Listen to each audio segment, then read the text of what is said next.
for more fun. We'll see you later. Thanks so much for joining us.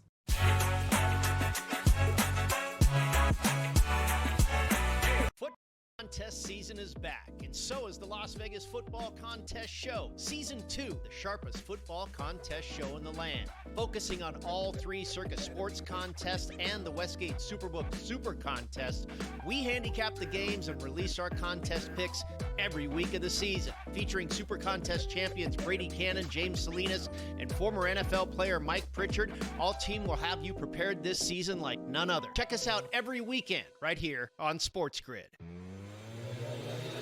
They know the minutia of game time decisions, when to call timeouts, when the kick, go for two, and all that other stuff better than the head coaches, because the head coaches aren't watching 30, 35 games like sports fans are between college football and the NFL. All the head coaches are doing are watching game films. They may be watching 30 game films, but they're not watching game management. So the fan does know. In-game live, only on SportsGrid. Mike Trout, will he ask for a trade? And maybe I'm a bit of a Neanderthal for asking this, and people are going to say, listen, he's never leaving. I refuse to accept that we're just not going to get Mike Trout postseason baseball ever again. Because clearly when healthy, he can still do it. But he's also rarely healthy and still kind of expensive. It's complicated. Game time decisions. Only on SportsGrid. Course setup, Bethpage, and how soft the greens were, how long it played. It definitely was an advantage for Europe from my mind, and they putted better. Well, but do you think, in a weird way, that same setup is what allows the Americans to get back in it today? Because you do see a lot of those big putts made. Yeah. The Smiley Show, only on SportsGrid.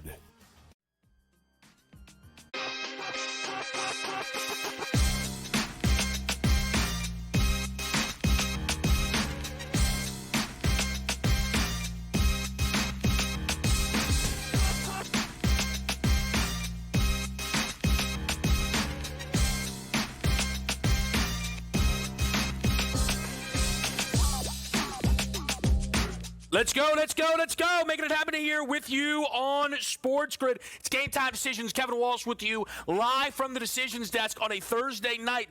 You join us as we are looking to make a decision here. Myself, the team in the back.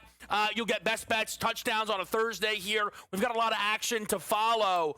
But we're trying to cook up live a little bit. Dodgers-Phillies Game 4 in the NLDS ongoing. Chris Sanchez has the ball for the Phils. I actually played him over 15.5 outs recorded pregame at a -115. Good first inning. It's early. No one's going to be singing or doing any dances off of that. However, we were talking through the other side of the dish, which would be Glasnow and his outs recorded prop. Now, pregame, either 14.5 expensive over or 15.5 expensive under. If you're new to the market, 15 outs recorded, 5 innings pitched is really what we're dealing with. He's through 2, no runs, not a lot of damage. Live numbers 15.5. He's been through 8 batters so far, so it's going to be 9. And then top of the order, who did touch him in that opening inning a little bit, Kyle Schwarber most notably, who did have a double. Glasnow is a little tricky of an evaluation because he already has 34 pitches on his arm. Now, it was a long time ago in pitcher talk. He went an inning and a third out of the bullpen, 34 total pitches, but that would make me think he doesn't have 100 available pitches for the Dodgers tonight. That's my read. I don't know how Dave Roberts wants to play this one entirely. Very interested in this under 15.5 outs. On DK, a -110 to the under. Other books that are doing live outs recorded, the VIGs are out of whack. Double -125, one spot.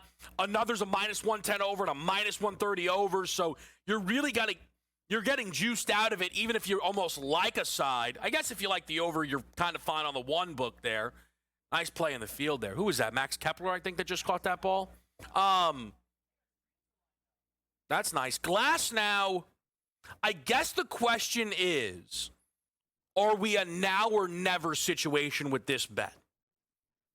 Because if he does get hit up a little bit in this next half inning, then it's gone, almost regardless. If he works quick, they're not going to post an 18.5 glass now. That's just not really happening here. I don't think I'm going to play this one. But we do have our guy Donnie Rightside joining us in 10 minutes time here. Get some thoughts from him, not just on this matchup, but of course the game between the Brewers and the Cubs, and then of course Thursday Night Football. Maybe we'll get Donnie's thoughts here. Something definitely to track though. Haven't clicked yet. Still might during this segment. Again, we're live with you on SportsGrid. It's Dodgers-Phillies. Not the only big game in town tonight if you're a Philly fan. Giants-Eagles. It's a Thursday nighter in the NFC East. Number depends where you're doing your shopping here. There are some flat sevens in the market if you like Philly. 7.5, though, more predominantly if you're on the G-Men at a home dog price. Total for this matchup checking in 40.5, at least anywhere that I'm seeing outside of 41.5. So maybe some trending over coming in now for this game here between the Eagles and the Giants. There are some absences to track for this game. Some confirmed, some still up in the air. No Darius Slayton tonight for the Giants. Matters more due to the already absent Malik Neighbors. Wan'Dale Robinson expected to potentially receive a ton of targets in this matchup. No Jalen Carter. Potentially could be the case for the Philadelphia Eagles. We know their defense struggled in week number 1 against Dallas when Jalen Carter basically missed that entire game due to being thrown out before a single play happened. All things that we need to be tracking here tonight.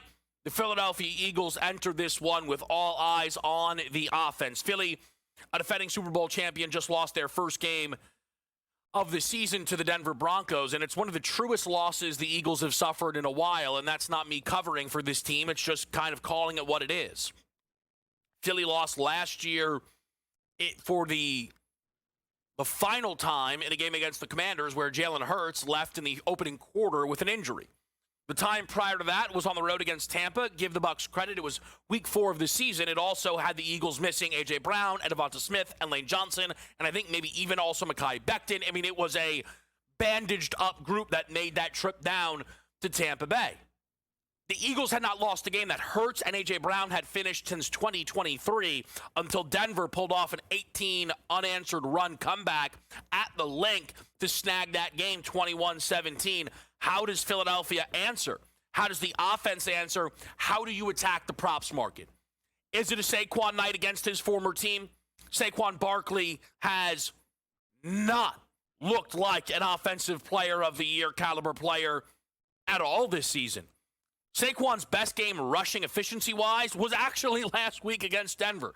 Maybe because it had his fewest actual attempts, just 6 on the ground. He still does not have a run of 20-plus yards this season. Could it be an A.J. Brown night? Always vocal, and that has not changed one bit this year. Looking for the ball. Jalen Hurts, the Super Bowl MVP. Is it on the ground? Is it through the air? The props look tempting, I think, kind of in both of those categories. For the G-Men, it's their rookie signal caller, Jackson Dart, who's going to have to protect the football because a 4-turnover performance on the road against the Saints is a big part of why they lost that football game to the Saints. I get it was a New Orleans spot. I get they were at home in line for their first win of the year. But Jackson Dart with 2 interceptions and 2 fumbles put that team up against it. And that wasn't even the most costly of the turnovers. A 5-point game for the Saints was potentially going to turn into a Giants lead as they were on their way in until Cam Skattebo fumbled inside the 15-yard line. And that was picked up and scored, ending that game 26-14. Could Cam Skattebo, the rookie out of Arizona State, be in line for a big game? I think there might be some temptation in the market. Not the only football that's on tonight, Thursday, a loaded, I think as they call it on college football today, Rat Pack slate. Kennesaw State, La Tech, a road favorite, laying 4.5. Tulane, 6 and a hook against East Carolina. Tulane, One loss this year against Ole Miss, potentially and definitely a candidate for that G5 playoff berth. They're going to have to roll up a team like East Carolina, though, if they want that to be the case. Sam Houston, an 0-5 team, catches a touchdown and a hook against Jacksonville State at home. And then you've got Southern Miss, another road favorite on our slate tonight, is going to lay 3.5 at Georgia Southern. The college football board is not one that I'm heavily involved in. Fellas in the back have you covered, though. Little appetizer, little taste. Little La Tech, Kennesaw State first half over 23.5. That's the boys in the back special there. I am not mad at it. Certainly something we'll keep our eye on, as well as, of course, this baseball board with not just one live, but still one to come. The Cubs finally see some offense. And by see some offense, I mean they scored 4 runs in the first inning and never again. Gosh, these bats have been unreliable. But they staved off elimination. Can they force a Game 5 in Milwaukee? We will break it all down with the help of Donnie Rightside next. We're on SportsGrid on a Thursday night. It's Game Time Decisions. We'll be right back.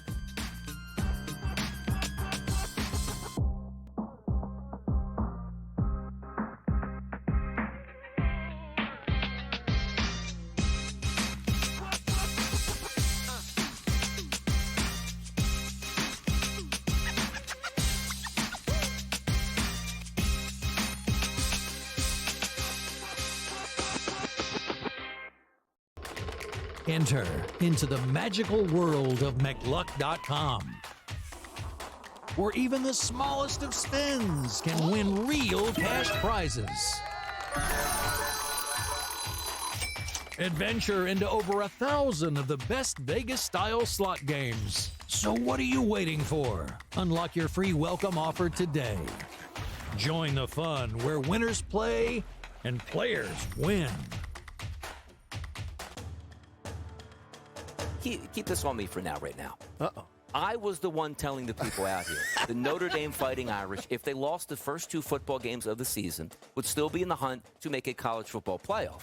I talked to Joe Lisi quite a bit during the week, and you know what Joe Lisi's been telling me? Notre Dame just might be the best football team in the country right now, and I believe him. I do. Rolling over teams. The offense is out there right now, and I don't think anybody can stop them. SportsGrid's College Football Today.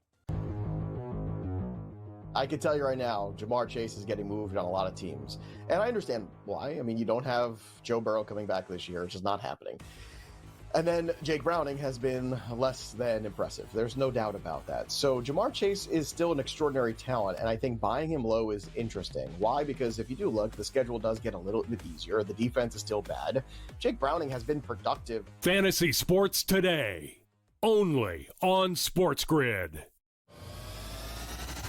If you're O'Connell, you have a serious decision to make. Like, what is, again, he's been hurt now in back-to-back years, McCarthy. Yeah. You don't know what you have. 100%. There's a similar situation to what the Niners did with Trey Lance. Like, if the guy can't stay on the field, and again, limited, you have to do what's best for the organization. Pro Football Today, only on SportsGrid. Let's start in the Atlantic, where the New York Knicks are minus 250 favorites to win the Atlantic Division. Philadelphia 76ers are plus 490. Boston 8-1. Toronto 13-1. Brooklyn 25-1. And it could be 250,000-1. They're not winning the division. Betting above the rim, only on SportsGrid.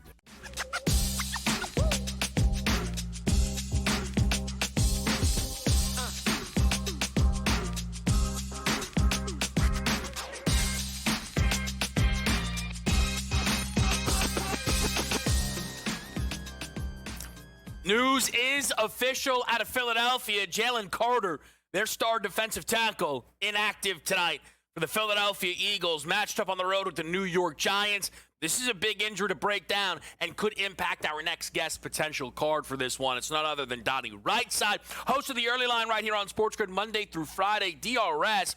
The Birds in action, but without Jalen Carter, kind of, and actually, like exactly, for the second time this year. Yeah, but understand this. The Giants are a bad football team, but also the Eagles, down Jalen Carter, their best defensive tackle, already been down their best pass rusher on the outside in Nolan Smith. That's going to make a difference because your advantages against the New York Giants are their offensive line is generally terrible. Outside of like one decent tackle, you can get penetration up the middle. Carter would have eaten tonight. He's not going to be able to do that. That now opens up that running game a bit because the one thing we do know is if you have Slayton and Neighbors on the outside, hey, you know what? One-on-one coverage, they might be able to make a play. Neither one of those guys are there tonight. There are no plays being made at wide receiver tonight. The ground game is key for the Giants, and this just made it a little bit easier. I'm not saying the Giants are going to win this football game. I still think the Eagles win and probably win by margin, but that's a big injury, Kevin, for Jalen Carter to be out to wreak havoc in the middle of that line. Yeah, I agree with you there, Donnie. I think that this game maybe has a little bit more juice than the books are indicating here. Does the Carter injury send you directly to a number or just give you some maybe overall confidence in things you were already looking at? Yeah, it gives me a little bit more confidence. Like, if we're thinking about the Giants, like the attack plan tonight, let's be honest. Like, Wan'Dale Robinson, Kevin, I wish I had an ounce of his talent coming up through high school and college. But it seems like we put up the same stats. Like, I was a guy that would catch 5 balls for 40 yards, Kevin. That's like a great day for Wan'Dale Robinson. He's going to be the go-to guy. And if that's your go-to guy without anybody to stretch the field, that's not a good look because the one thing the Eagles do well, Kevin, linebackers are phenomenal. Secondary is phenomenal. And if you don't have to pay attention to one dominant wide receiver, you can really let Vic Fangio start to tee off on a rookie quarterback. But I do think Cam Scatterbo outside of running the football is a pretty good play tonight. 15, 16, 17 yards, stop it. He might get that in the first half if you expect to get a blitzing pass rush here from Vic Fangio's defense. Scatterbo on the ground getting close to 50 yards, I can see that as well. The Giants scoring a touchdown on the ground, I can see that as well. And look, we're Eagles fans here, right? We got to be honest. There are some ways that you can pick off low numbers on the Giants tonight. It's a nice night, nice weather. They're at home. They should be somewhat be able to move the football. Kevin, 14, 17 points, let's just say, is their team total. Yeah. They have to get it from somewhere. Yeah, Donnie, I'm not scared to bet against the Eagles, especially when they're laying a really big number, right? It gives you, plenty of breathing room if, with the emotional investment that may factor in. And they're not emotional hedges. It's all about the spot. And for Philadelphia, I actually, Donnie, would have expected this be a spot I go against them. I can't get there, though, because of the Philly aspect of it. Really either direction. This big meeting, right? Saquon brings in Hurts, and at least that's my read on it, to bring Hurts and AJ together. Let's talk through it all. The meeting seemingly goes, close to 2 hours between these guys. And for Philadelphia, you're not just 4-1, but you're now off of a loss and a real loss. I'm not trying to downplay anything, Donnie, but, the Eagles have not played with Jalen Hurts off a loss since the Monday Nighter in Atlanta, really, right? Because the game against Tampa was followed by a bye week, and then the game against the Commanders, he wasn't available the following week. So this is a situation where, I'd like to think Philly tries to hit the ground running, but then also, how do they attack it? I think it's very complicated for the Eagles in the props market tonight.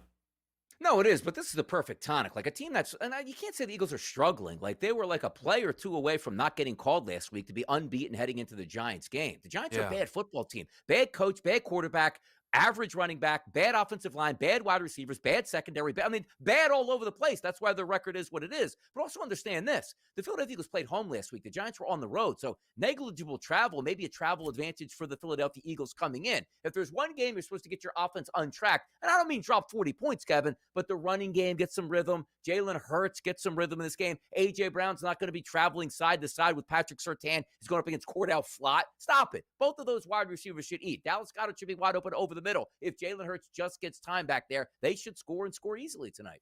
Donnie, a conversation I was having with someone today just about A.J. Brown as a whole, where he's created a lot of this. And anyone who says otherwise, I think, is kind of lying to themselves. There are people, Donnie, who have defended AJ's frustrations, and that's fine. Yeah. But how AJ has gone about it has magnified the situation and put more pressure on everyone involved. Yeah. What do you think the appropriate measures are for this Philadelphia group moving forward? Fire the OC, trade AJ Brown, don't worry, it'll be fine.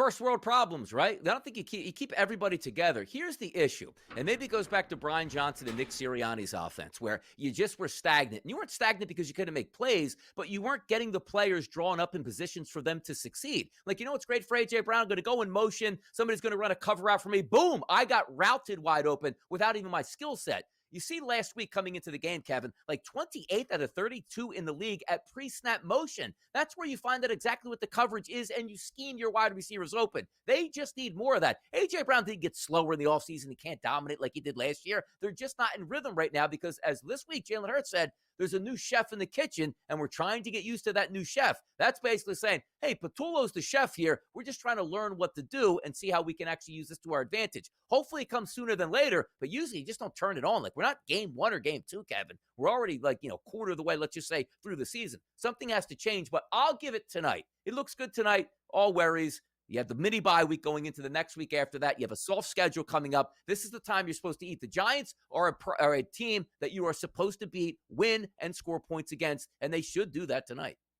You know who's on deck for the Eagles? Carson Wentz.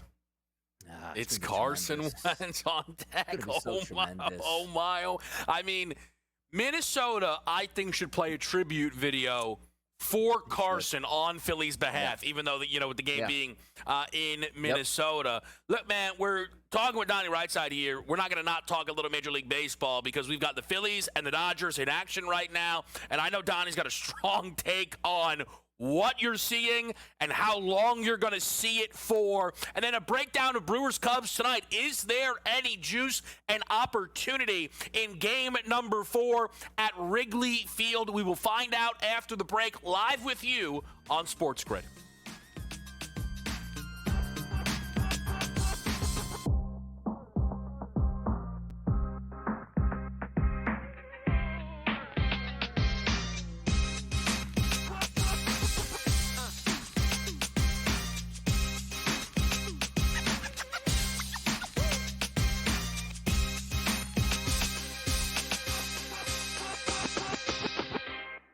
Football contest season is back, and so is the Las Vegas Football Contest Show. Season 2, the sharpest football contest show in the land. Focusing on all 3 Circus Sports contests and the Westgate Superbook Super Contest, we handicap the games and release our contest picks every week of the season. Featuring Super Contest champions Brady Cannon, James Salinas, and former NFL player Mike Pritchard, all team will have you prepared this season like none other. Check us out every weekend right here on SportsGrid. I'm done with the Buffalo Bills, and I'm not upset about it because they look vulnerable. I cannot believe this team is 4-0 because they could easily be 1-3. They go on their heels, and I can't believe they have not 1 but 2 double-digit victories in games they could have very well lost. In-game live, only on SportsGrid. Are we going to sit here today and acknowledge that the Indianapolis Colts right now are the best team in the AFC? They are right now. They can run the football with Taylor. They got a competent quarterback the way he's playing right now in Daniel Jones. They are well coached. They never punt. They never punt. They never punt. The Craig Carton Show, only on SportsGrid. Question, where's the $100,000 going? Like, am I going to give it to Amari DiMercato as an apology? It does give us a little bit of insight, though, into that moment. Like, I wondered what Gannon had said to DiMercato there. It obviously did, cost Arizona a football game in a division that they cannot afford. But that is an interesting one. Game time decisions, only on SportsGrid.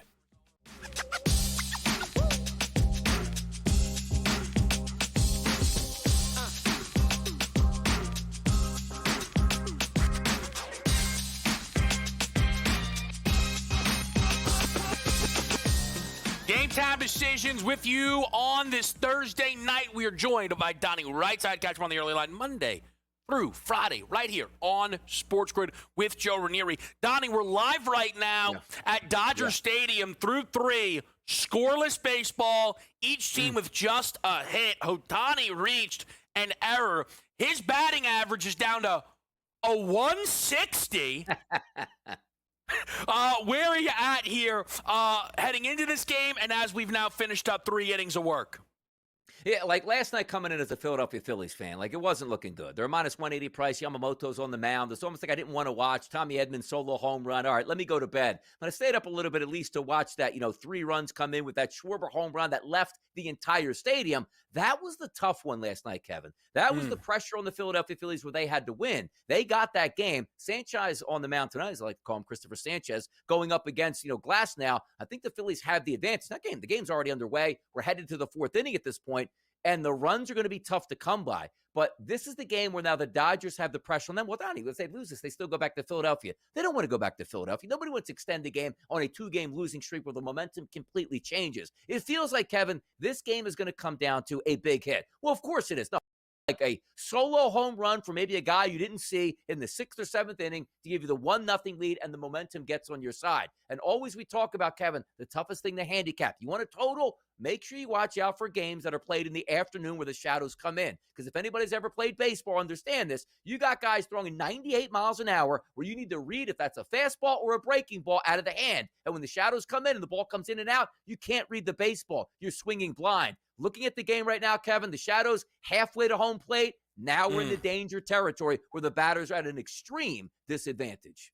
Yeah, it's one of these spots where both of these pitchers look really, really good right now. Yeah. I've mentioned a few times that the Glass Now live under didn't play the 15.5. They went to 17.5. I am now, we're at this point, why not be greedy? I'm curious if they go 18.5, if he gets through this 4th. If they do, I might have but no choice to play that towards the under. Speaking of under, Donnie, I mean, I know they continue to pop down these Cubs-Brewers totals, but, if the Cubs are going to have anything to say about it, it's going to be an under. I didn't realize it until they said it on the broadcast last night that Chicago scored 4 for the first time all postseason last game. And knowing that all came in the 1st inning, I mean, the offense has just been non-existent, really, for this team. Remember, the 3 runs they scored against the Brewers in the first game, or game 2, excuse me, was a Suzuki 3-run shot. So over the last 18 innings, they've scored in just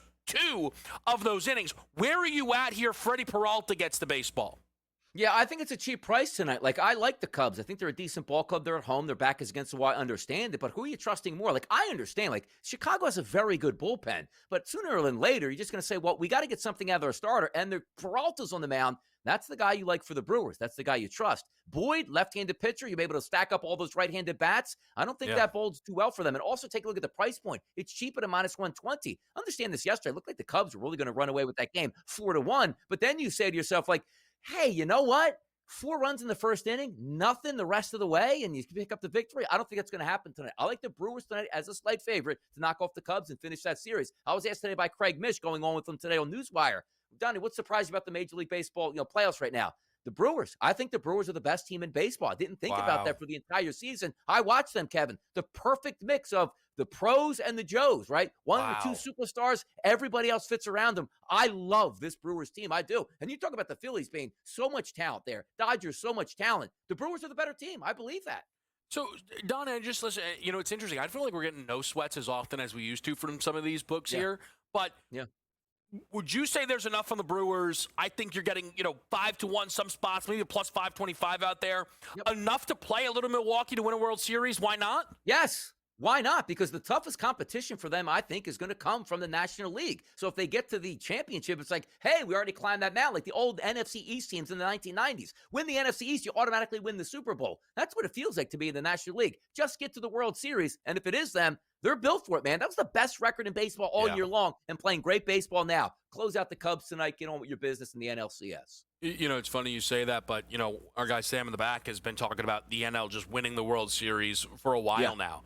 And it obviously is set up nicely. I'm holding an AL East ticket that is now officially turned into a Blue Jays ticket at the end of yesterday. So we'll see how that pans out. DRS, we appreciate it. Best of luck with all the Philly action tonight. And as Vladdy says, the Yankees lose. Love to see it, man. He stole that, he stole that. He couldn't even come up with it on his own thing. Start spreading the news. Not a lot of creativity there from the Blue Jays. If I'm honest, we'll be right back on SportsGrid.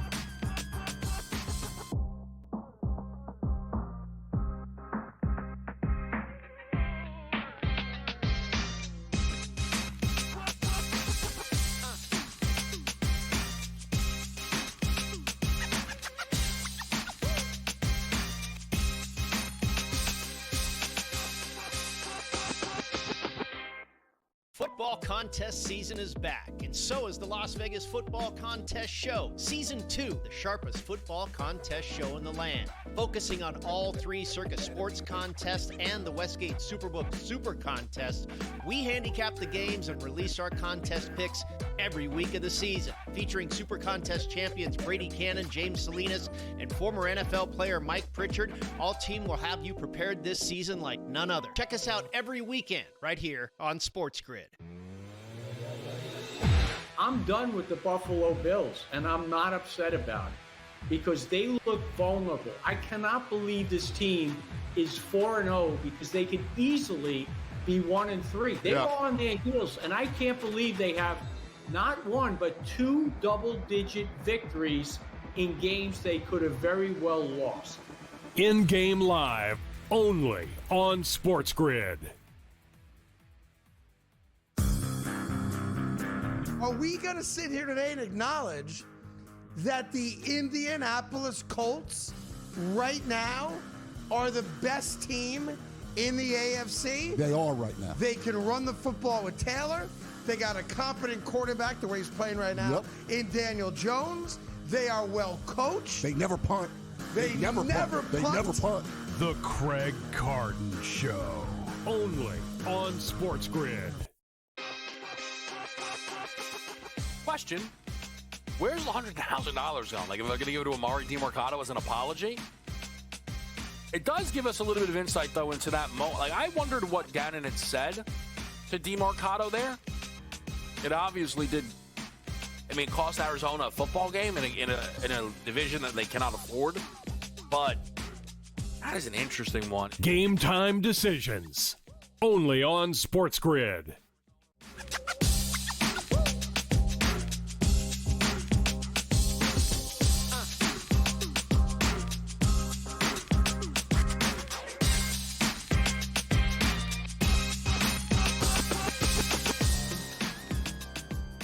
Game time decisions with you here on a Thursday night. Still a lot of good stuff to come. We've got Craig Mish joining us in 10 minutes' time. Get some thoughts on the baseball, the football, and everything in between. We've got Brady Cannon helping us out on a Thursday night with a little bit of a breakdown of not just tonight's games, but this weekend in the NFL. Marcelino Ortiz, as always, here for the soccer people. Now, quickly before I get to tonight's games, crew best bets, everything in between, a quick reminder, the appetizer from the boys in the back, Kennesaw State La Tech, first half over the number. They're playing that at 23.5.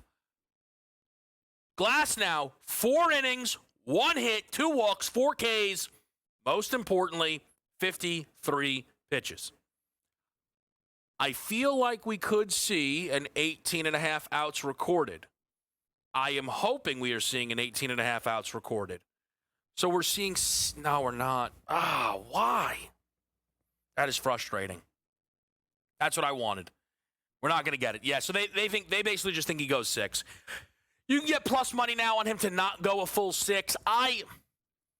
I'm not sure is really where I'm at on it at this point. I feel very good that he doesn't go back out there for a 7th inning. I think almost regardless, he doesn't go back out there for a 7th inning. That could be foolish of me, but the books seem to agree. We'll leave it where it is. You want to talk some football, shall we? Touchdown Thursday, anybody? Touchdown Thursday is actually where we'll begin because it'll kind of inform where I'm at for a best bet and everything in between. AJ has Jalen Hurts, minus 125. Chris has A.J. Brown, plus 190. Jalen Hyatt makes the card for Sam. That's an 8-1. I am going with the meeting special. Fellas in the room, let's all find the end zone. That had to be what the meeting was about, right? Hurts, Saquon, Brown, You throw a boost on it if you like. Without, it's better than 10-1. Because the more I look at this game, the more and more I see touchdowns. I did play Hurts straight. I will tell you that. Of all of them, he is my favorite. He has not scored in 2 straight games. You have to go back a long time to find Jalen Hurts 3 straight games without a rushing touchdown. 2-yard Dallas Goedert pop passes, trick, tush push to Saquon Barkley. Everybody's been getting theirs. Hurts very likely to get his. But again, I think Hurts can get his. Saquon can get his. AJ can get his. Because I love the over 40.5 in this game. The more I've looked at it, the more I've liked it. And the Jalen Carter news that broke during our show only makes me like it more. Philadelphia, to sell you on that offense playing well, I don't think should be tough. It's a spot where they need to and should. The Giants defense has some juice to it, I understand. But for Philly tonight, you got to get Saquon going. And against his rival, I don't know if rival's the right word, but former team, obviously, with all the emotion that still comes with that, I think it's the perfect spot for him to break out. But also the Giants' secondary has been vulnerable, and I think that puts A.J. Brown in line for a good night. I think Devonta Smith is getting going. And flatly, I think Jalen Hurts has played great football this year. And I think that Jalen Hurts should be projected to play great football once again tonight. So the Philadelphia Eagles getting to 28-31 wouldn't surprise me at all. So the question becomes then, what about the Giants? Why am I not laying the number? I think the Giants offense has a legit shout tonight. I all in all think that Jackson Dart is better for this football team. Why has Jackson Dart then not put up these big-time numbers? What's been the issue for Jackson Dart? Well, game number 1, they grab an early lead against the Chargers, chance for the first win of the year, and Dable goes very close to the vest. Happens, right? You play a little conservative. It is what it is. Well, what happened? Only 14 against New Orleans. A little misleading. First drive, touchdown. That's each of the first 2 games Jackson Dart's done that. If he makes it a third, 3 for 3 tonight, we're off and running. Jackson Dart, drive number 2, touchdown. Wait a second. What's happening here? What's happening is Jackson Dart's got mojo. He punts on the next 2 drives. Okay, it happens. Didn't punt again. Hold on a second. First 2 drives, touchdown, 14. Next 2 drives, punt. Don't punt again, land 14. Fumble, fumble, fumble, pick, turnover on downs. Now, that's not good, but it lets you know the ball was moved. And I think that the Giants, despite no Slayton, despite no Neighbors, all of these things, I think they will move the ball. I think Scatterbo and the Jackson Dart rushing combination has enough. I think Philly may play things so close to the line of scrimmage because some of the deep threats are injured that there can be explosives down the field. So I am going to play over 40.5. I think the G-men have a shout to get to 20. I think Philly's got a shout to get to 30. That gets us into 50 territory. And I think we have ourselves a really fun one here on a Thursday night. I'm leaning something like 31-21 in the moment. That might be a little tall, but it's certainly well through our 40.5. Love what Chris is bringing to the table here. That's a Jackson Dart over passing yards prop. I just mentioned that I think there could be some sneaky explosives available for Jackson Dart in this football game. Threw for 202 against New Orleans, but only 111 against the Chargers. What stands out, though, is the yards per attempt have not been gaudy. I think that can start to flip for Dart. Again, those explosives will be there. He doesn't have a 20-yard completion yet. Jackson Dart, I understand there's a big difference between playing at Ole Miss with Lane Kiffin and what he draws up. But Jackson Dart was leaving those games routinely with a long in the 60s. He doesn't have a weak arm.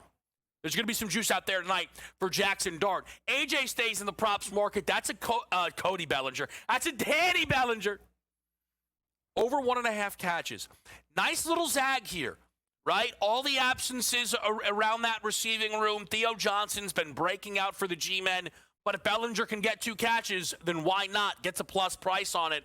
Yarnell does play a side, but early. Eagles first quarter, minus the 1.5, minus 102. You absolutely want the ball first if you are making this play. I think the first quarter stuff can be very, very shaky. I think at 7-7, when we're rooting on this over at 10-10. I don't know. What if this is what if this game's 14-14 through 1? What if it's 14-10 birds? Everybody's feeling pretty good then, aren't they? And I think that's what we'll just have to root on for the people. This is a tricky side. It's not a side for me. It's not. I guess my final score says I lean Eagles, but I know my brain says take those points. Short week, on the road, in division, laying over a tug. Woo! But it speaks to what I think about this spot for Philly, that I'm not taking those points.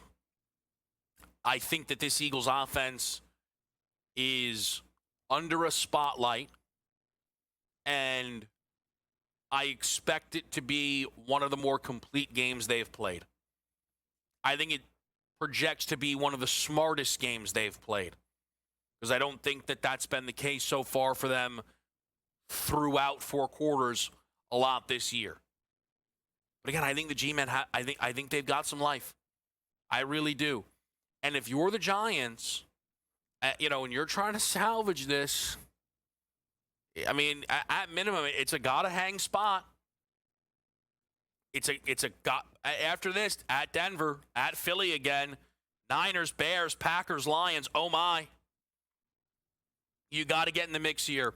If you are the New York Giants, we will see if they can. Let's take a break. We'll come on back. We'll get our man Craig Mish in the mix with us. Update you on the Major League Baseball board. Live on a Thursday night. Game time decisions. We're on SportsGrid.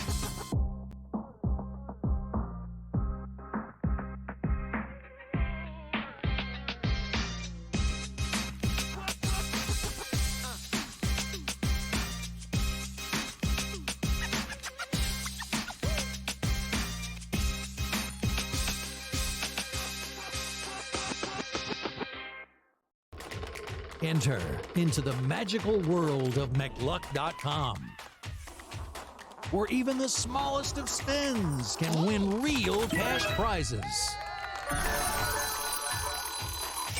Adventure into over 1,000 of the best Vegas-style slot games. So what are you waiting for?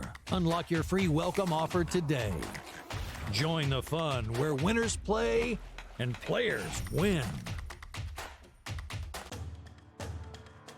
Keep this on me for now, right now. Uh-oh. I was the one telling the people out here, the Notre Dame Fighting Irish, if they lost the first 2 football games of the season, would still be in the hunt to make a college football playoff. I talked to Joe Lisi quite a bit during the week, and you know what Joe Lisi's been telling me? Notre Dame just might be the best football team in the country right now, and I believe him. I do. Rolling over teams. The offense is out there right now, and I don't think anybody can stop them. SportsGrid's College Football Today. I can tell you right now, Jamar Chase is getting moved on a lot of teams. And I understand why. I mean, you don't have Joe Burrow coming back this year. It's just not happening. And then Jake Browning has been less than impressive. There's no doubt about that. So Jamar Chase is still an extraordinary talent, and I think buying him low is interesting. Why? Because if you do look, the schedule does get a little bit easier. The defense is still bad. Jake Browning has been productive. Fantasy Sports Today, only on SportsGrid. If you're O'Connell, you have a serious decision to make. Like, what is, again, he's been hurt now in back-to-back years, McCarthy. Yeah. You don't know what you have. 100%. This is a similar situation to what the Niners did with Trey Lance. Like, if the guy can't stay on the field, and again, limited, you have to do what's best for the organization. Pro Football Today, only on SportsGrid.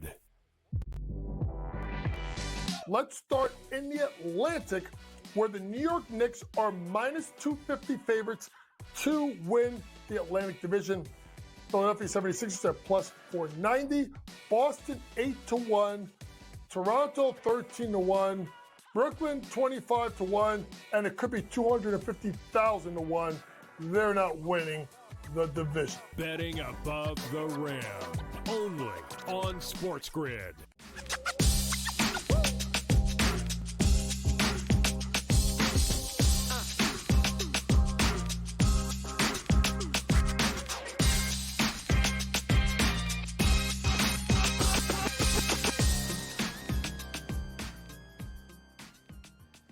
Game Time Decisions back right here on a Thursday night.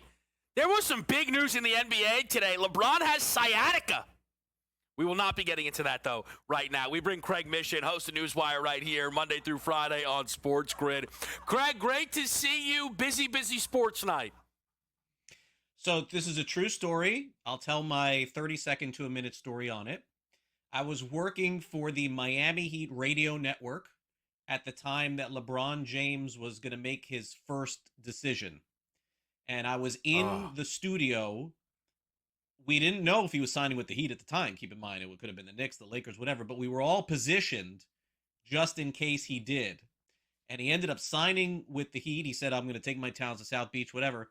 The next day, I get the assignment to go down to the American Airlines Arena to cover the event of LeBron, Wade, and Bosh all doing the WWF on the court.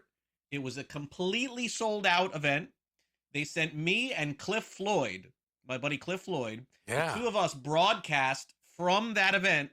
It was I could not hear a thing. Like, it didn't even matter what I had in my ears. It was the best non-game event in my reporting career that I've ever covered. Non-game event. Absolutely true. Love that story. They'll in the back know that we are dangerously close to now only talking LeBron in this segment. But I'm going to, Craig, I'll reach out to you. I want to know as many stories as you have about that entire run. I'll just add this quick note. You know, they're not 5, 6, 7. That was awesome. And more guys should just not be cowards and just let it rip. It was iconic. With that said, the Hunters Phillies, no one scored, Craig. No score, I see, yeah. And this series is kind of, you know, it's been a lot of this. Great pitching, big inning burst. And that's where we're sitting right now with two managers who have to try and figure out how long they let these starters go. It's the dance we often seem to do. And I think for the Phillies, you know, you've made it now through 4. You're so close. If they can take this game, they go back to the bank. They have to love their chances, Craig. They do, but this is not the script for the Phillies to win this game, to have a close game in the 7th, 8th inning. They haven't been able to close out games in the past, and they usually win when the offense explodes. Now, there's still a lot of game to go. We're only in the 4th inning here. Yeah. But if you told me the score was 3-1 and didn't know who the winner was, I would pick LA at that point because I just, you know, they're on the road. It's a much more difficult environment, and the truth is that the Phillies' bats have not been hot with the exception of yesterday. So if we had some sort of 9-5 barn burner or something like that, or 8-6, I'd say, yeah, it's probably the Phillies. But the longer the game goes like this, my concern level would go up for them. Yeah, I think that's totally fair. I just wanted to ask you quickly, Craig, yesterday the Yankee season came to a close, and whenever that happens, unless, you know, they break the trend and it finishes with them covered in champagne, it's going to bring out a ton of questions. And one thing that was very interesting, Craig, I don't know if you saw this, but I just feel you don't see it often. On the national post-game show, A-Rod, yes, A-Rod and Jeter vocally, and, you know, Jeter? like... What did Jeter say? He said Jeter, anything? I think, was just kind of adding on just like the roster. It's not, I think Jeter was basically like, not Boone's fault when you look at this roster. Okay. I didn't see him say anything, but I saw the A-Rod stuff. Yeah, and maybe I'm adding the two a little bit. That's on the board. What do you think happens? I know it's so early, Craig, but like any early read or lean on what happens in New York now after this season ends? Probably a coach or two gets fired, Kevin.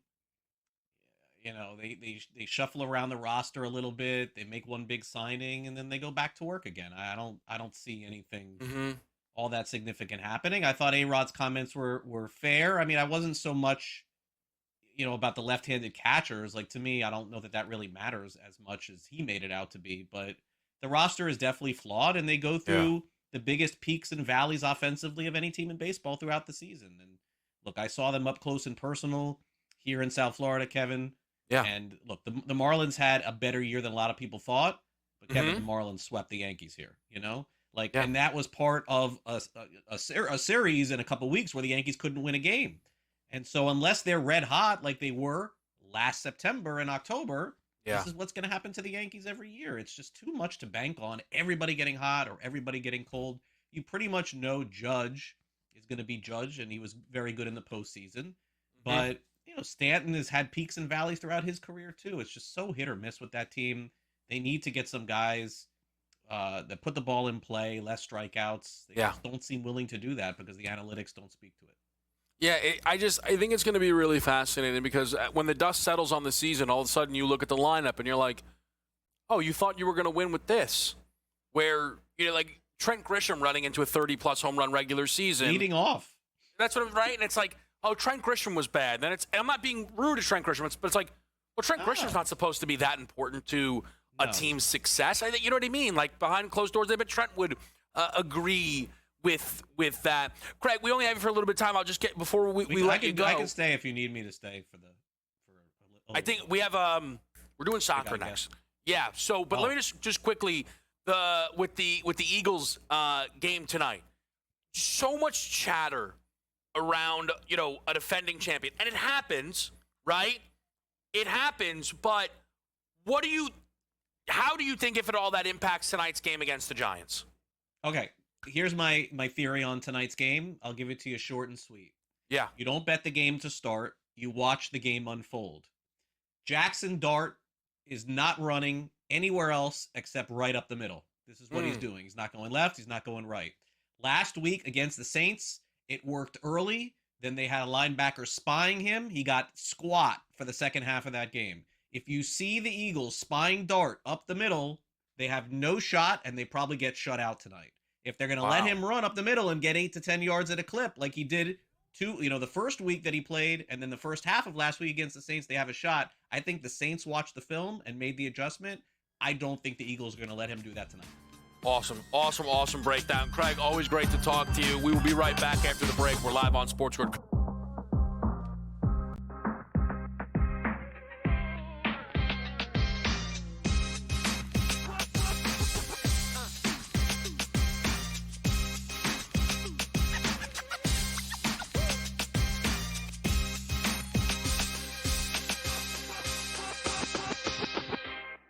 Football contest season is back, and so is the Las Vegas Football Contest Show. Season 2, the sharpest football contest show in the land. Focusing on all 3 Circus Sports contests and the Westgate Superbook Super Contest, we handicap the games and release our contest picks every week of the season. Featuring Super Contest champions Brady Cannon, James Salinas, and former NFL player Mike Pritchard, all team will have you prepared this season like none other. Check us out every weekend right here on SportsGrid.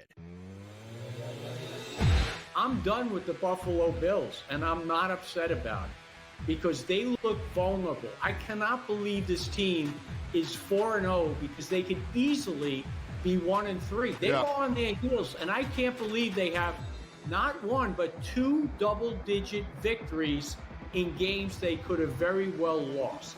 In-game live, only on SportsGrid.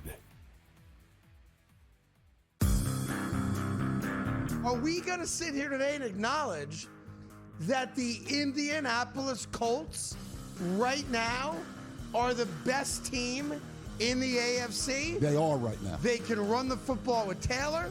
They got a competent quarterback, the way he's playing right now, in Daniel Jones. They are well coached. They never punt. They never punt. They never punt.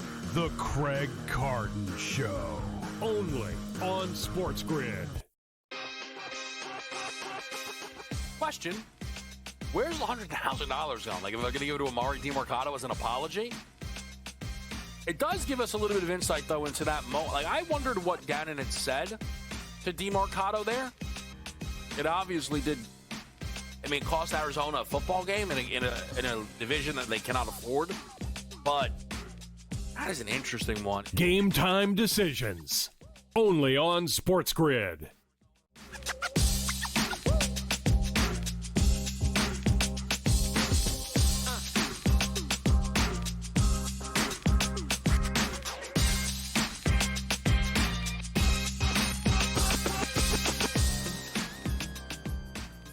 Game Time Decisions live on SportsGrid on a Thursday night. You've got live baseball, Dodgers, Phillies, live college football now. La Tech up 7-0 on Kennesaw State. The ice is rolling as well. A few spot scoreless early 1-0 leads for the Penguins on the Islanders, Red Wings on the Canadians, and the Bruins on the Blackhawks. Also coming up tonight, some World Cup qualifying action. To help us break that down is Marcelino Ortiz. Marcelino, always great to see you on a Thursday night. How are you, my friend? Very happy to be here straight from the Latin Nation Football Club headquarters. Every Friday here on SportsGrid, we break down the biggest football, soccer, catenaccio, whatever you call it, we have it here. And let's get started because, like you said, we have World Cup qualifier, my friends. And right now, everybody should be watching Mexico, the United States, or Canada, but they do not compete. They have a bye because they are the host of the tournament. And that's why we have these under-the-radar teams that might be making us some money today. Now, let's start with Nicaragua versus Haiti. Haiti is the clear favorite on this game, my friends, but the reality is that Nicaragua has my money behind them, not only because it's a personal matter to me, I'm close to the country, but they have been playing in an upward trajectory for the last 2 years. Haiti, they're a powerhouse. Their secret, they have so many players from the championship in England, the second division. So they have really well-trained players. Now, Nicaragua, they have a Mexican-trained coach, El Fantasma Figueroa, that has transformed this team. They have great players up top, and I believe an upset as local is possible. All right, so something to keep our eye on in the first match. Later tonight, we'll see Costa Rica and Honduras. Costa Rica, the favorite, but some pretty close lines across the board here. Marcelino, what stands out to you? That's right. I think that in CONCACAF, you have to understand that playing as a local matters. So my money is with Honduras. Costa Rica, one of their top players right now, Keylor Navas, the goalkeeper, he's not having a great season with Pumas in Mexico. They're sitting at 10th place. His performance has been short of what is expected. So I don't expect Costa Rica to have a really tuning squad for this. They have been on the downtrend. They lost several of the last few games. And Honduras, on the other side, they are playing really, really well. A lot of new blood, a lot of new players. So I'm going for the upset in Tegucigalpa with both teams to score on both halves. This is going to be a close game, but I like the odds for Honduras. Speaking of an upset, Marcelino, this weekend there's some MLS action. And, you know, without knowing the full set of circumstances, if I see Vancouver and Orlando wins, I would think, oh, that might be an upset. I'm seeing Orlando booked as a favorite in this game against a pretty hot Whitecaps team. Is this one that's caught your eye for the weekend of MLS action? Without a doubt, Orlando is a sleeper team. They have beat Miami. They have beat some of the top teams this season. When they play at home, that atmosphere is electric and always matters. So my money is also with Orlando. Like you said, Vancouver had been one of the best teams in the West, if not all the competition. But I believe that the travel from Toronto all the way to Orlando is brutal. That's going to have the team struggling. So I think that those things are going to help you win in the margins. Okay, and then Sunday, Marcelino, Austin FC, newer club in the league. They play host to LAFC. I know you told us last week you bleed black and gold. What do you expect in this one? This is going to be a tough one because we don't have Son, we don't have Bouanga. They're both out with their national teams playing qualifiers. Bouanga right now, the top African scorer in the world, above Mohamed Salah. So there you have it. These players are very important. They're very crucial, and they won't be with the black and gold this Sunday. But I think that still the black and gold, just like they showed yesterday, that they got the win in the last minute versus Atlanta, again, they will get the 3 points and will finish really high up in the Western Conference, getting ready for the playoffs. LAFC, for me, is one of the candidates. If you still want to put some money on a team to win it all, black and gold is the one. All right, so we'll keep our eye on that. We're in the international break right now, so we'll get all the major leagues back in pretty soon. Marcelino, we appreciate it as always. Thank you so much, my friend. And like I said before, every Friday, tune in, watch Latin Nation Football Club right here on SportsGrid. Here, we're going to break down everything that you need to know to do better informed bets on your soccer, football, catenaccio. You know it. Latin Nation Football Club will be here to help you. Absolutely. So, again, some of those games in the World Cup qualifiers begin in just 30 minutes. So keep your eyes on that. Great stuff, as always, there from Marcelino Ortiz. We're coming up against the break. When we get back here, Brady Cannon joins the show. Listen, sometimes schedules happen. First time this week, we get to talk to Brady about Week 6 NFL lines. Week 6 starts tonight. Very excited to see what he brings to the table. That's next after a break. We're with you right here, live on SportsGrid.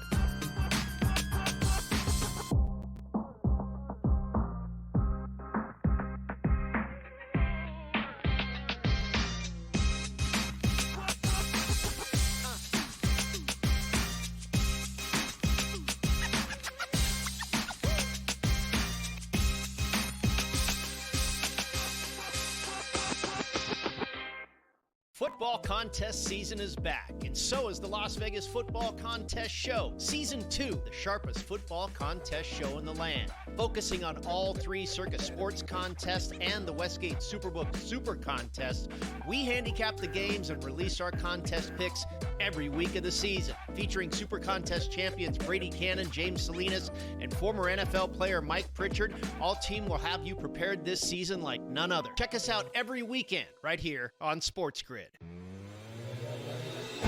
I'm done with the Buffalo Bills, and I'm not upset about it because they look vulnerable. I cannot believe this team is 4-0 because they could easily be 1-3. They go on their heels, and I can't believe they have not one but two double-digit victories in games they could have very well lost. In-game live, only on SportsGrid. Are we going to sit here today and acknowledge that the Indianapolis Colts right now are the best team in the AFC? They are right now. They can run the football with Taylor. They got a competent quarterback, the way he's playing right now, in Daniel Jones. They are well coached. They never punt. They never punt. They never punt. The Craig Carton Show, only on SportsGrid. Question, where's the $100,000 going? Like, am I going to give it to Amari DiMercato as an apology? It does give us a little bit of insight, though, into that moment. Like, I wondered what Gannon had said to DiMercato there. It obviously did, cost Arizona a football game in a division that they cannot afford. But that is an interesting one. Game time decisions, only on SportsGrid.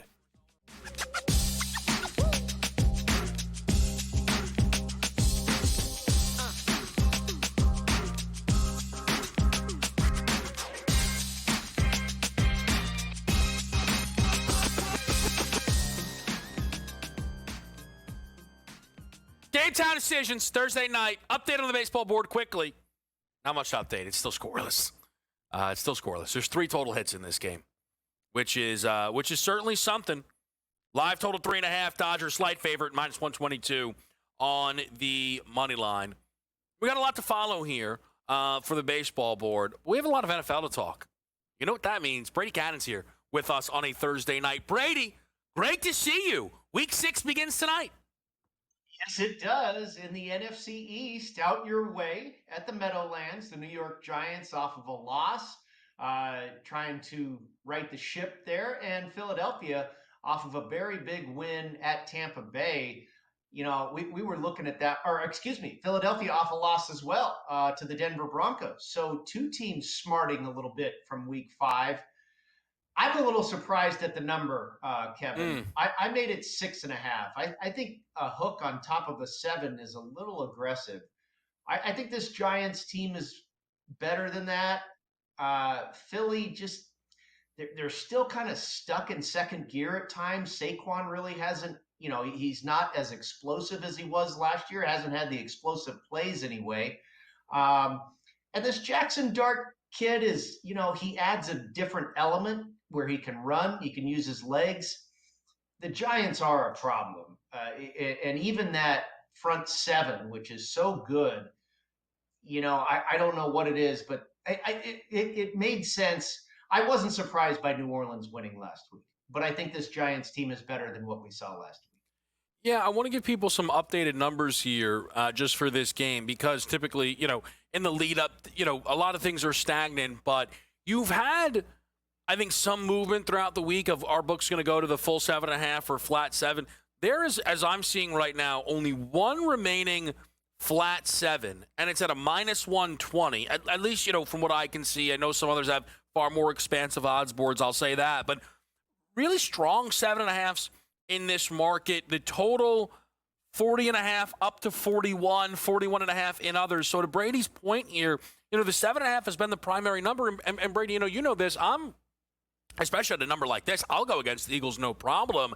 And typically, short week, at home, divisional game, catching 7.5 is just an automatic go spot. I think it's on the board that Philly's offense has this big game. I played the over in this one at 40.5. Everybody's kind of selling the idea that the Giants offense is going to move the football. I think the Eagles defense can play well. The Eagles defense is not playing as well as it did last year. It's not playing like one of the best units in football. So I think we could actually see some points here in this game. Yeah, I'll buy that. Like you said prior to, if we're looking at the total, short week on the road. Yeah, that could be a tough spot for the visiting team's defense. Now, the defense was pretty darn good last week against the Broncos, and that was a tough game. I leaned towards the Broncos there. Now, the wise guys got it early in the week when they were getting 5.5 or 4.5. Obviously, it came down to 3.5, and I stayed away at that point. But we felt that Vic Fangio was going to have something to prove to his former employer. And that was a pretty darn good game, especially defensively.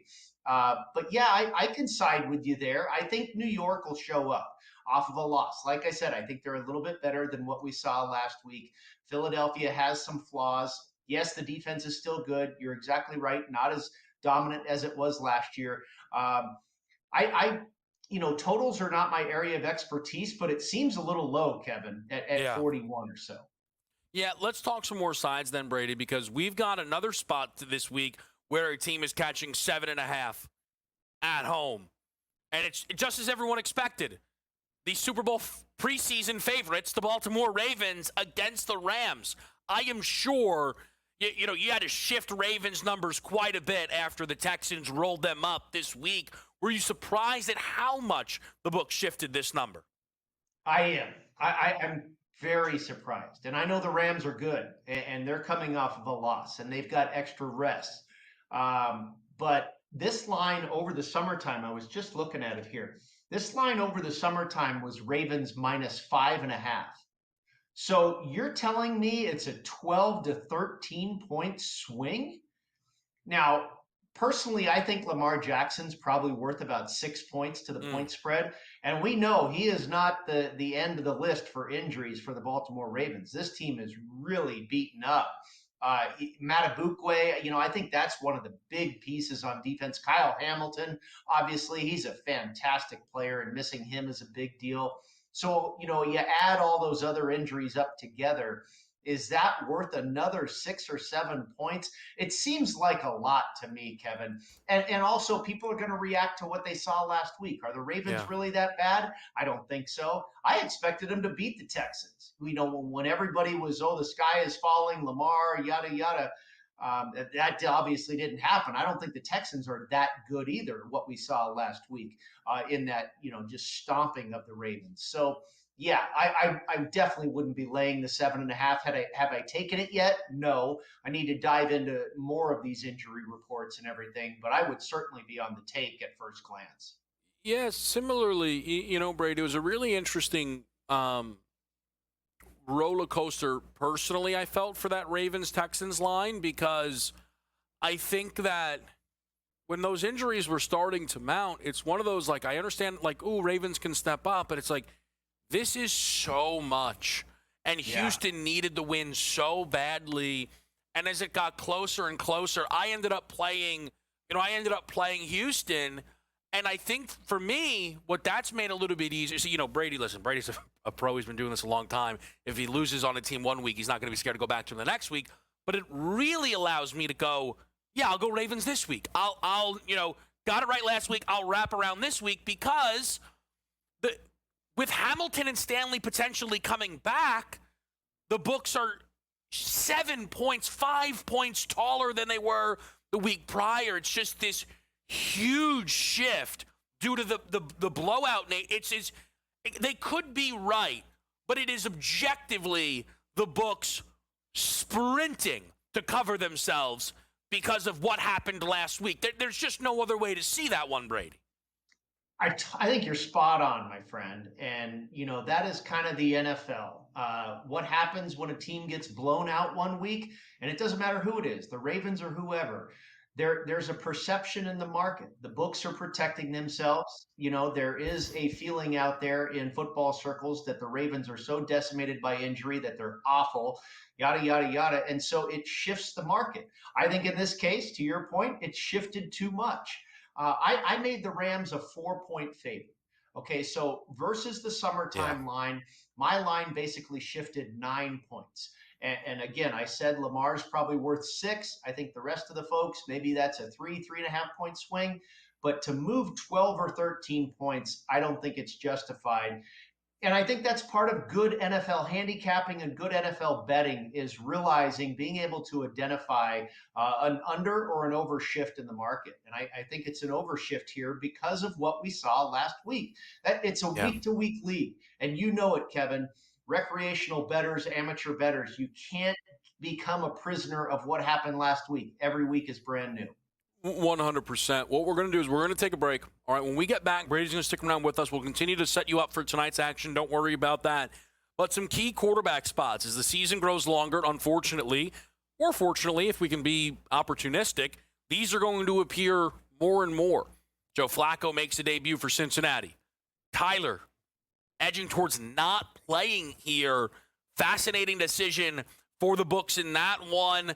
And at one point, I wondered to myself, would we see Mahomes be 3 for 3 and booked as a home dog to start the year? We're running the other way all of a sudden on that number, and probably the biggest game of the week between the Chiefs and the Lions. So let's get a break here. We'll come on back, update you on this Major League Baseball board here. We do have a pick for you in Cubs Brewers as well. Hopefully some scoring going on in La Tech, Kennesaw State for the boys in the back. We'll update you all. It's Game Time Decisions live on SportsGrid.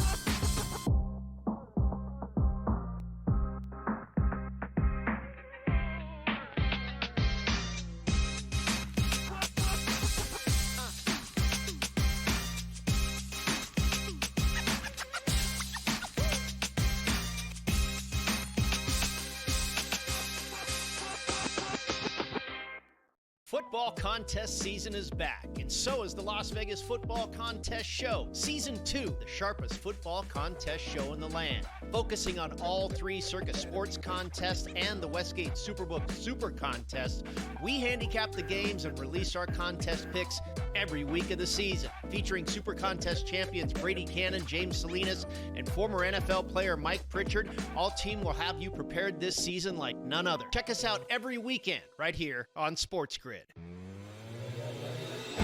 I'm done with the Buffalo Bills, and I'm not upset about it because they look vulnerable. I cannot believe this team is 4-0 because they could easily be 1-3. They go on their heels, and I can't believe they have not 1 but 2 double-digit victories in games they could have very well lost. In-game live, only on SportsGrid. Are we going to sit here today and acknowledge that the Indianapolis Colts right now are the best team in the AFC? They are right now. They can run the football with Taylor. They got a competent quarterback, the way he's playing right now, in Daniel Jones. They are well coached. They never punt. They never punt. They never punt. The Craig Carton Show, only on SportsGrid. Question, where's the $100,000 going? Like, am I going to give it to Amari DiMercato as an apology? It does give us a little bit of insight, though, into that moment. Like, I wondered what Gannon had said to DiMercato there. It obviously did, it cost Arizona a football game in a division that they cannot afford. But that is an interesting one. Game Time Decisions, only on SportsGrid.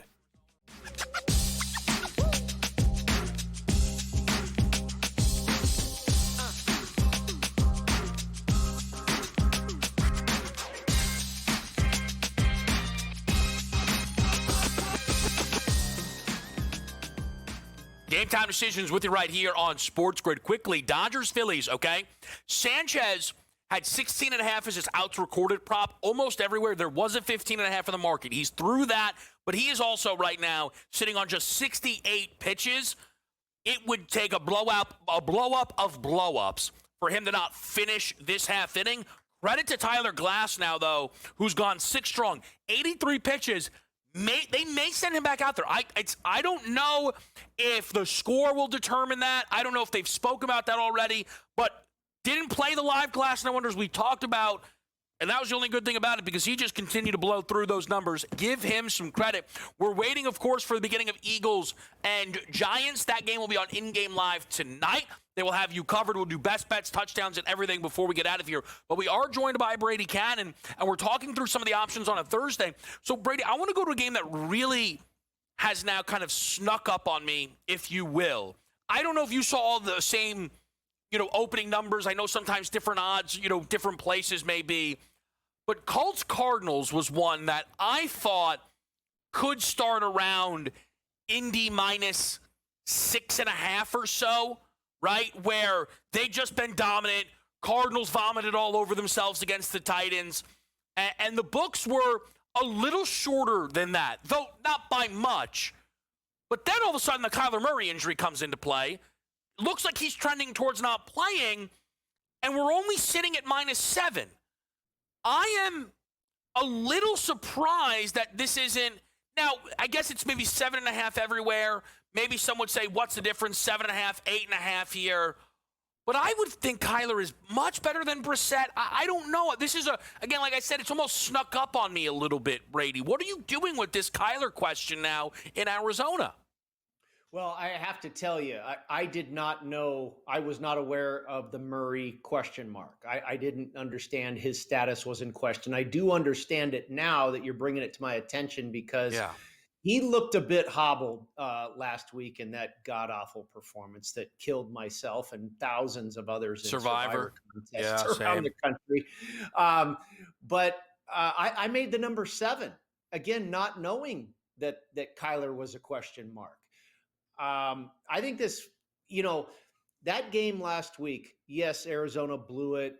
And it was really boils down to the guy, DeMarcado, that, dropped the ball before he got across the goal line there. Mm-hmm. They would have covered the spread if he walks into the end zone with that play. But the fact that they could not overcome that, it showed you how bad the Titans were. I was watching that game and Arizona continuing to shoot themselves in the foot. I was like, boy, if their opponent was anything, better than hot garbage, they'd kill the Cardinals right now. I think Tennessee had some big time luck to win that game. They are not very good. And it also told me that, boy, Arizona is a real struggle.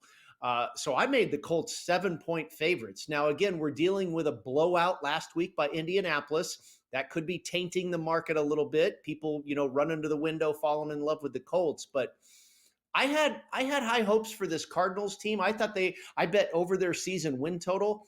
It's not looking like a great bet in my eyes at this point. But yeah, I'm still. I don't know if Brissett replaces Murray. Maybe I bump it to 8. I don't know if there's Brissett's a pretty decent quarterback. I think he's a good backup. And maybe this team needs a little bit of a refresher like that off of that, horrific loss last week. That could be a shot in the arm. So, yeah, I probably wouldn't adjust it a whole lot either. But again, not knowing who was going to play quarterback or any question mark about Murray, I made it 7 to begin with, which is pretty strong. That's a big number. No, it absolutely is. I think, the dream scenario for me would have been it starts 7, and then Kyler misses the game, and it goes to 10. And it's like, okay, I can back Brissett at 10, right? Type of thing. Sure. Yeah. The books have just been a little I've been closer to you than the books, I think, maybe than throughout this process. It's an interesting one to follow. Flacco's going to go here for Cincinnati. I think he's better than Browning.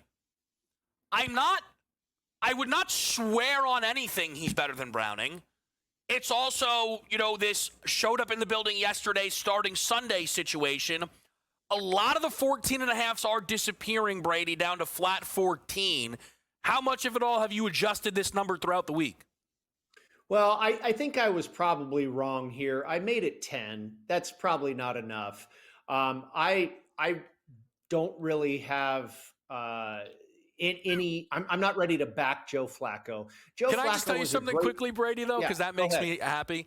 I try and, I look at the games, don't want to see the numbers similarly. So I wrote Packers minus 10 to the Bengals at home off the bye. Question, maybe a little low, minus 12 tops. And then when I saw the 14.5, the first line I wrote was, I am an idiot. Because now I'm going to have to bet the Bengals, it feels like. That's why we talk about it. We don't actually book it, right? We're not professional bookmakers, but I believe it's a very good practice to try and, guess what you feel the line should be. Yep. I came up with 10. We're not, that doesn't mean I'm running to the window to bet Joe Flacco in Cincinnati, even though they're getting 14. We do have a situation. I love to bet on or against teams when bye weeks start to come around. And I think the Packers would be a bet on team out of their bye because they had been struggling. They lost to the Cleveland Browns. They tied the Dallas Cowboys. I think the bye is probably good for Green Bay. And I would want to bet Green Bay before I did Cincinnati. And so Joe Flacco comes in. I don't care. Yeah, Browning was awful, but Flacco hasn't been good this year either. He was great. He was a great replacement in Cleveland a few seasons ago. I think he's pretty long in the tooth at this point, Kevin, and he's just not a great NFL quarterback anymore. God bless him. He had a great career, but it doesn't make much of a difference to me. The Packers would be the play. Yeah. Not a great number to tease, but I prefer the Green Bay side. Yeah, I think the problem for me was because of what I had initially expected at 14.5, especially when I thought it was going to be Jake Browning. I'm like, I don't think I can pass on a college football spread in the NFL. And I need the hook to at least disappear because then I can probably justify not bothering this game. I worry about Green Bay getting right. I know. What a spot.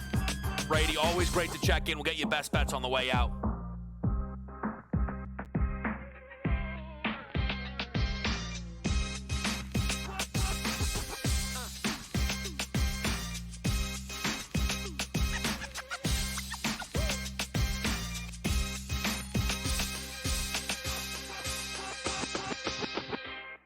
Football contest season is back, and so is the Las Vegas Football Contest Show. Season 2, the sharpest football contest show in the land. Focusing on all three Circus Sports contests and the Westgate Superbook Super Contest, we handicap the games and release our contest picks every week of the season. Featuring Super Contest champions Brady Cannon, James Salinas, and former NFL player Mike Pritchard, all team will have you prepared this season like none other. Check us out every weekend right here on SportsGrid.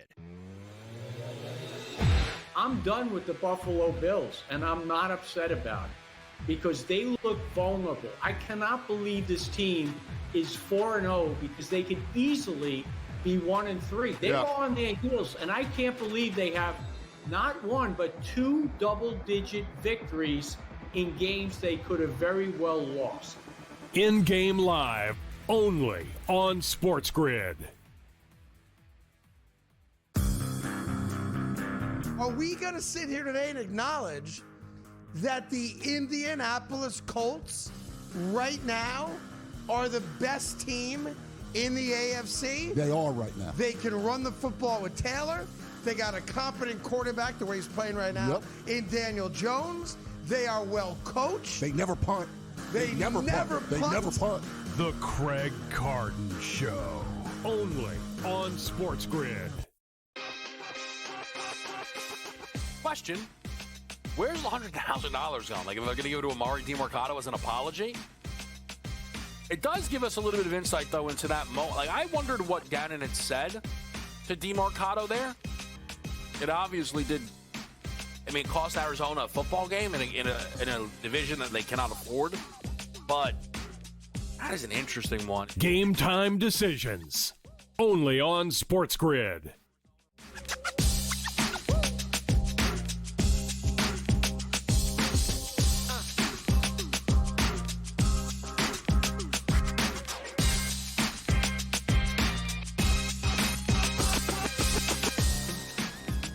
Thursday night on SportsGrid, Game Time Decisions. We're hanging out with you here on a really loaded night with, Dodgers, Phillies is going to come down to the wire. We've got Cubs, Brewers still to come.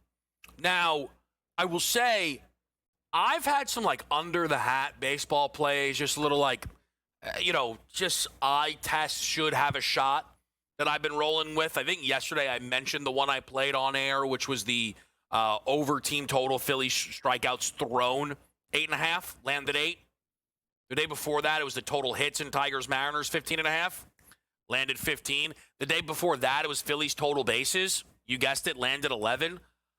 The play that I have in Cubs Brewers, I don't think it fits that mold. It's not the same process. There's a little bit more behind it. Though I am prepared to lose by the hook again. I'm on Matt Boyd over 9.5 outs recorded. I know Matt Boyd is not a typical ace, though he was mostly that for the Cubs during the season. He got lit up by the Brewers. What can you say in the first game? Didn't make it out of the first inning. 4 hits, six runs. 2 of them were earned, so it shows not everything was his fault. In the first game that they played against the Padres, he wasn't great and still went 4 1/3. I don't think the Cubs are throwing Matt Boyd like some opener. I think they're hoping that they can get 5 innings out of him all in all.